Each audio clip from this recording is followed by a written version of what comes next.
bereit für Norwegen. It was a slow day, and the sun was beating on the soldiers by the side of the road. It was a bright light, a shattering of shop windows, the bomb and the baby carriage was wired to the radio. These are the days of miracle and wonder. This is a long distance call. The way the camera follows us in slow-mo, the way we look to us all. The way we look to a distant constellation that's dying in a corner of the sky.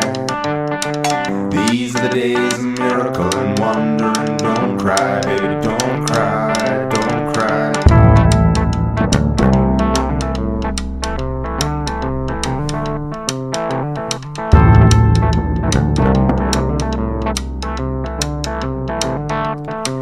It was a dry wind and it swept across the desert and it curved. Bis wir hier in Hovol, wo ich hingehe, ist ein bisschen eine verrückte Reise. Ich muss auf Amsterdam fliegen, umsteigen, dann fliege ich auf Ålesund, muss den Bus nehmen auf Mua, dann einen anderen Bus inklusive Fähre und dann bin ich dort. Von Tür zu Tür, 8-9 Stunden. Ist recht lang, aber es ist mega schön wieder da zu sein. Ich war letztes Jahr nicht da, also es ist 2 Jahre her.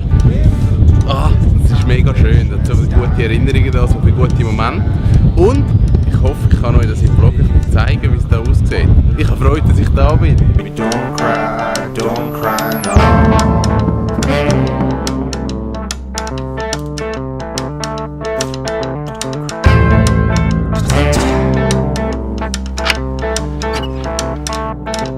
It's a turnaround jump shot, it's everybody jump start. It's every generation throws a hero of the pop charts.